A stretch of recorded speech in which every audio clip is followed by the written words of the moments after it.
I remember the night vividly, not because of what happened but because of what I felt.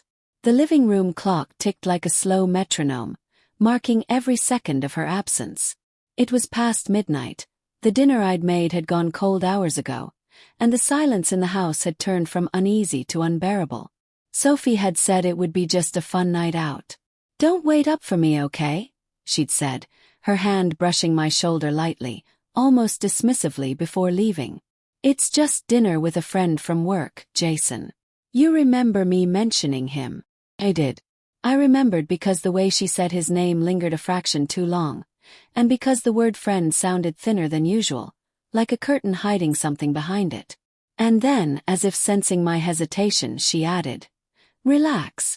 I promised I wouldn't cheat, didn't I?" That was 3 hours before midnight. Now the promise hung in my head like a ghost. The front door clicked at 12:43 a.m. I didn't move at first.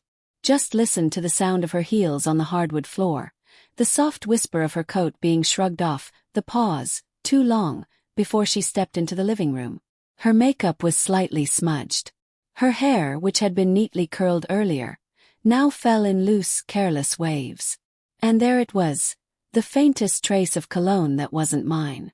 "You're still up," she said, startled, her smile quick but brittle. "I made dinner," I said quietly. My voice didn't match the storm inside. She glanced at the untouched plates, then at me. "Oh, honey. I told you not to wait. We grabbed something on the way."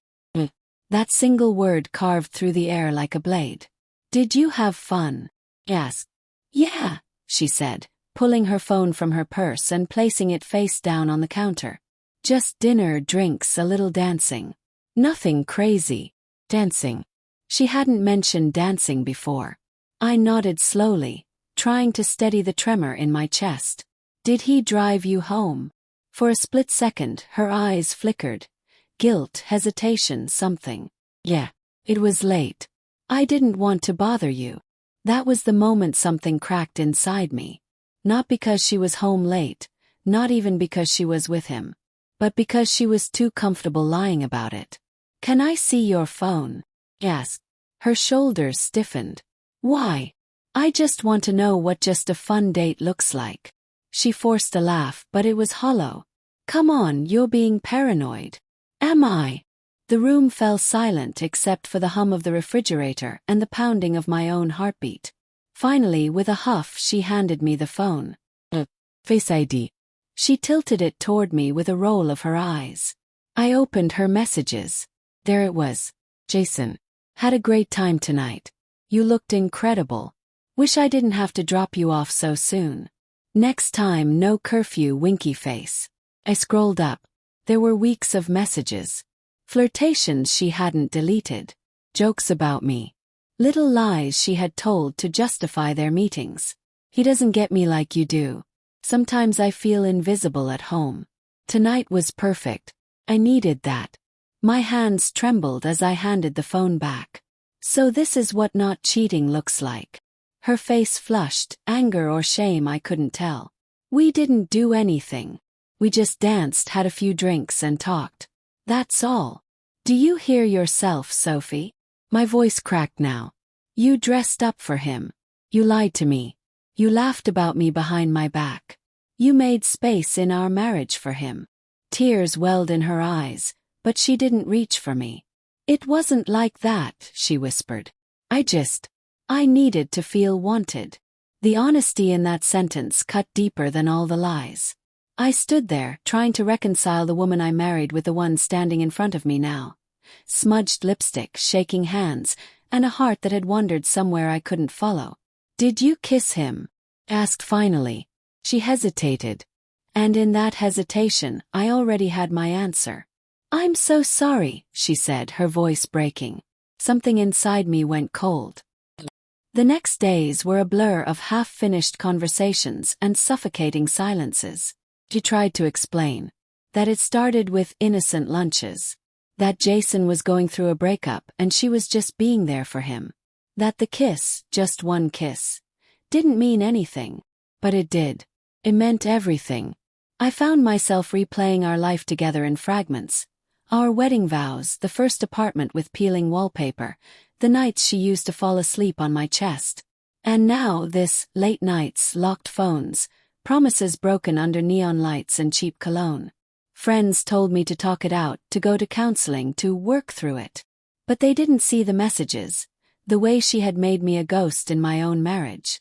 One night, as she slept beside me, I stared at the ceiling for hours, thinking of that one sentence she'd said. I needed to feel wanted. I wanted to scream. I had wanted her every day. I cooked, I planned little surprises, I held her when her anxiety got bad. I supported her when she switched jobs, even when it meant working double shifts myself. But none of that was enough, because what she wanted wasn't just to be wanted. She wanted to feel like she had options. 2 weeks later, I asked her to sit down. I can't keep pretending this is okay, I said. She nodded slowly, eyes red from crying. I'll cut him off. Already did. I swear. I'm not sure that fixes what's broken, I said. You didn't just cheat on me with a kiss, Sophie. You cheated me out of trust.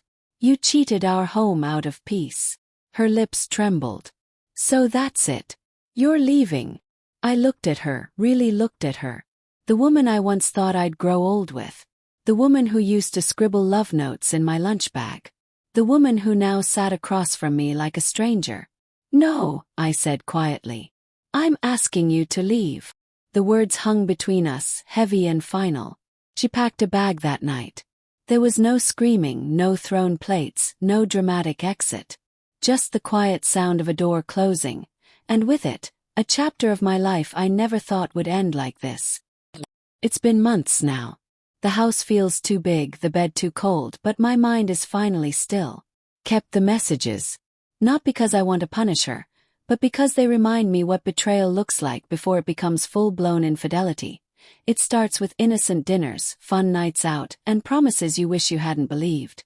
She reaches out sometimes. Apologies. Long paragraphs about how she ruined everything, how Jason turned out to be nothing, how she wishes she could undo it all. But I don't reply.